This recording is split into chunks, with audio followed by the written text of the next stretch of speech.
Hello and welcome to our new series called This Week at Above Digital. I'm your host Namita Rawani, CEO and founder of Above Digital, and with me we have Joanne D'Souza. She is the head of performance marketing at Above Digital, and this is, like I mentioned, a new little initiative by Above Digital. We here in our day-to-day workings of the agency, while managing our client campaigns, learn so many things in digital. A lot is changing, the digital landscape is evolving, and we are also evolving at a very fast rate. And there's so many new learnings and insights we discover on a day-to-day basis that we would love to share with you all through this series. Today's topic is about traffic. How traffic is getting expensive year on year, and specifically after COVID, the traffic has really gotten expensive. And we're going to be diving a bit into this on how what different things you can do to get the most out of your traffic, and how the costs have gone up and how it's going to impact your digital campaigns if you're running any online marketing campaigns. So, Joanne, we have been discussing and we've seen this in the way when we run campaigns. There's a huge difference in our cost per acquisitions and our CPCs throughout client accounts since COVID to now. Of course, you've joined us recently, but if you look at the analytics, the costs have really gone high.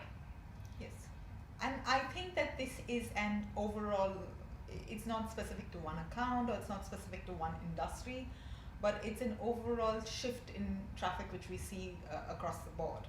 If you see the number of people who have been in Dubai from pre-COVID and post-COVID, that population has not increased drastically. It's increased maybe by 1 to 2%. However, the number of people who are advertising to that same population, the number of brands that have come in, the amount of marketing that brands are doing, that has all drastically increased. Companies who would normally advertise maybe through flyers, through outdoor hoardings, or maybe didn't do any kind of advertising at all of those companies have come onto digital. They are advertising on social, they are advertising on Google Ads, at least as a basic. You have so many startups which have come in, or so many entrepreneur-led organizations which have started post-COVID or during COVID. Those are all, again, organizations who are using digital marketing as a medium to reach out to their audiences. So I think the amount of people who are trying to advertise their brand has increased drastically, and that's how you are paying more to reach to the same number of users. There's only that many times that a brand can show their ad to the users. There's only that many times that a user can see that many ads. So your inventory has not increased drastically, but the amount that you're reaching out to that user, the amount of ads which you're showing them, the competition in the market, those have all increased over there. So that gives a natural increase to your traffic. Yeah, I'm going to add a little bit here. What is inventory? What Joanne referred to as inventory. So inventory is basically Google. When you're searching something on Google, the ads that you see in the top 3 places and the bottom 3 places, and sometimes on the right on Google, those are all ad spaces. Now there are limited number of users searching, there are limited number of searches, and those are limited positions that you have to appear in searches. So that is part of Google inventory. Then you have, when you're watching YouTube videos, the video displays, the video ads that you see, or the banner placements that you see, that's another part of inventory for Google.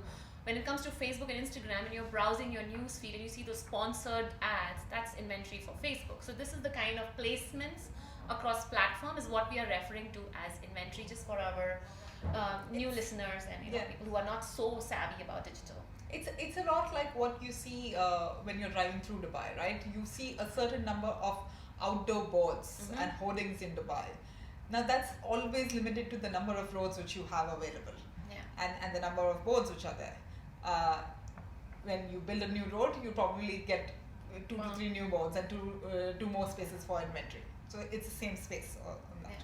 So how is it now, because like Joanne rightly said, that because the inventory is limited but the advertisers are increasing, so our cost per acquisition is going high. So that is our long-term scope. You mentioned about this short-term scope when we were discussing about this. Yes, Sector. there's also a short-term increase in traffic, and that's what we call seasonal traffic. At the end of the year, October, November, December, is usually when you have people ramping up on their spends because it's the end of the year, they want to reach their targets, plus there are end of year sales, so you're again ramping up for the sale. You have seasonal activities, especially for tourists, and Dubai is known for its great weather at the end of the year. So you have people advertising for outdoor activities, you have people advertising to tourists, and you have that much more activity which is coming, which is again within the same space. Yeah. So that increases your seasonal traffic, that increases your seasonal costs. Yeah. Also, to add to this, usually end of the year there are these big flash sales by big brands. I don't want to mention any names, but you will see these Cyber Monday sales and Black Friday sales. You will start seeing these big hoardings on the Sheikh Zayed Road as well, talking about these big sale events.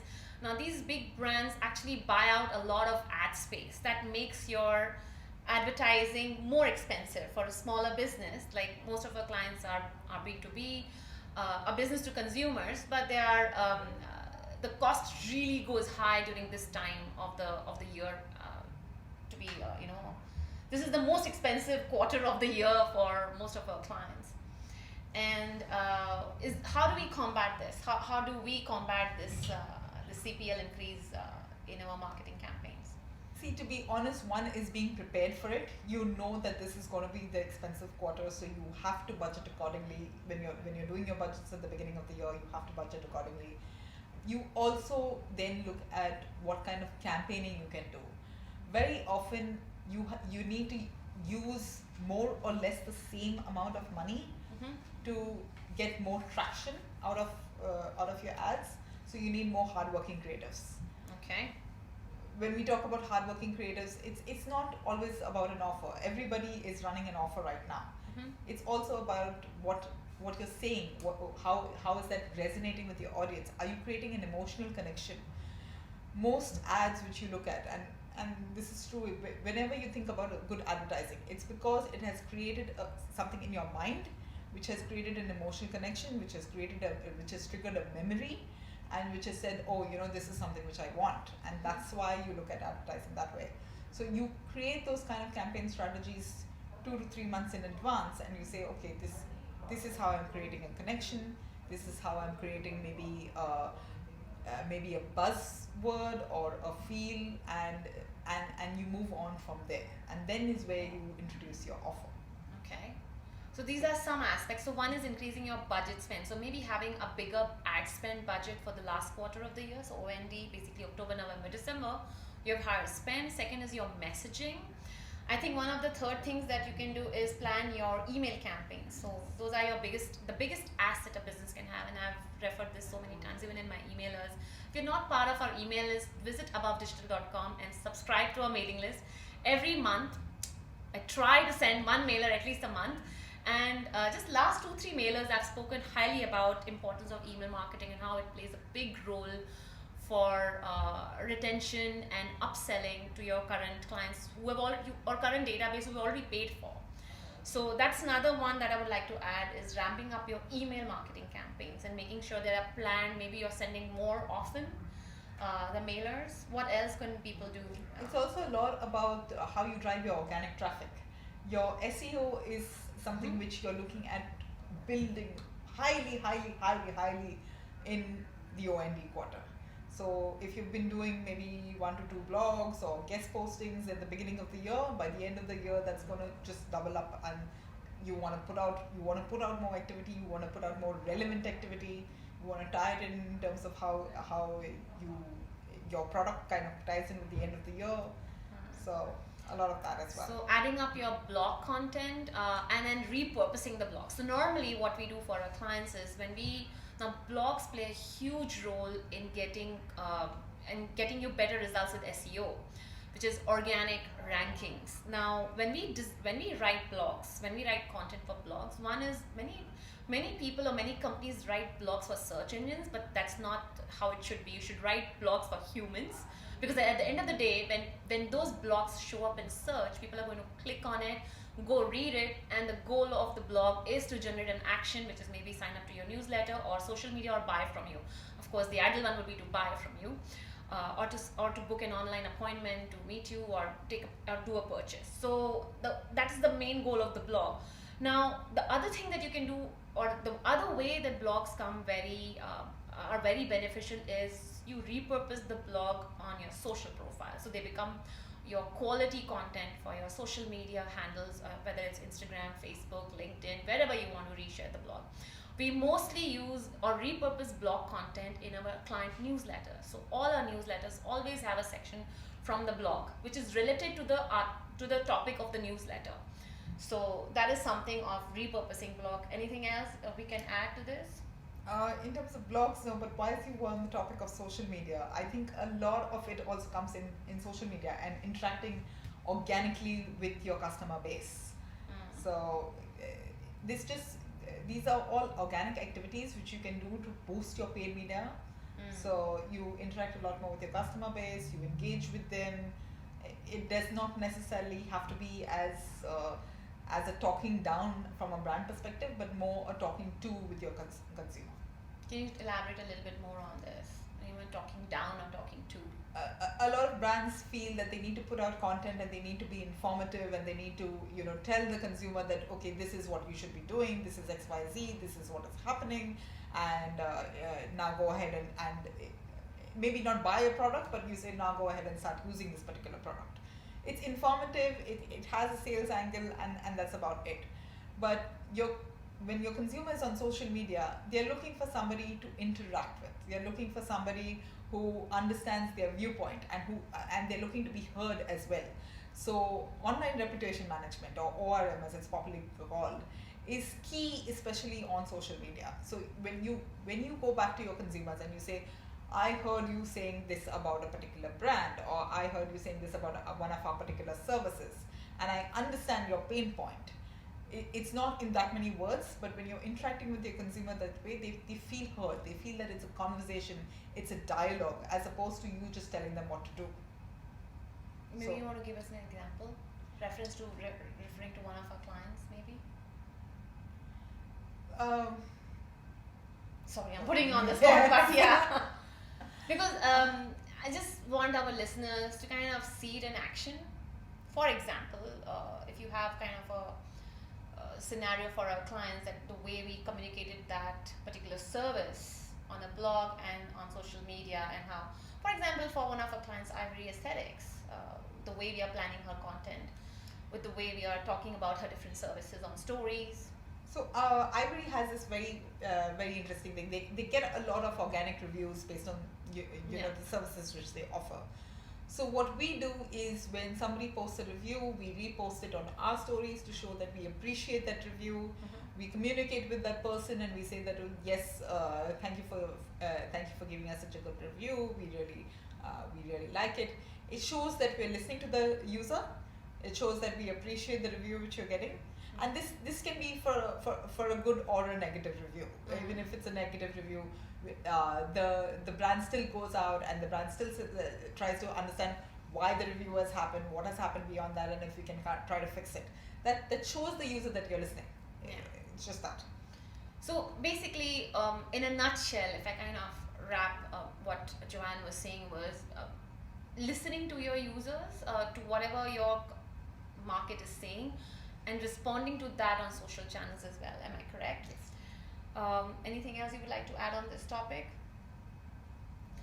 So traffic basically is, so now we covered most of the elements of traffic. We covered paid traffic on Google, we covered social traffic, whatever ad campaigns you're running on Instagram, Facebook, TikTok, Snapchat. We also covered organic traffic. We talked about SEO, we talked about blog content, we also talked about social content, repurposing, we talked about newsletters. So just compiling everything up, these are all various ways of sending traffic to your website, and it's only going to get expensive year on year as more advertisers come on board, come on digital, try to run more ad campaigns on Google or social media, try to attract attention of the same user you are trying to reach by posting and sharing all these insights that we share. So it's only going to get expensive.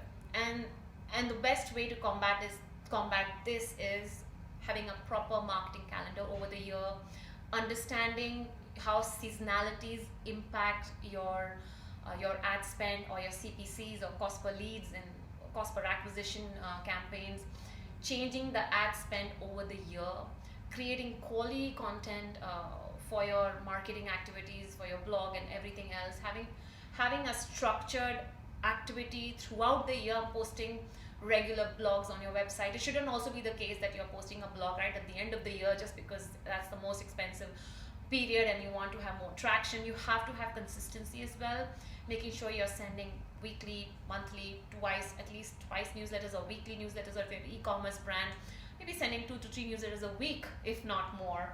So having this consistency in your yearly plan is what we would recommend. Anything else you would like to I recommend? think that about covers it all. Just being Yeah. consistent and regular. Just being consistent and having the proper plan in action. And like I said, it's only going to get expensive. So we have to be smart in how we do what isn't required to do, which is being consistent and creating quality content. We would love to hear your thoughts on what we shared. If you have any questions, please feel free to share it wherever you're listening, wherever you're watching this or listening to this, or if you're seeing it on our website. Leave us a comment. Share with us any other topic you would like us to talk about. And I would love to hear your thoughts on what you are doing for your traffic, for sending traffic to your website. Is there any challenge you're facing in running campaigns? And yeah, until next time, thank you so much for watching. See you in the next episode.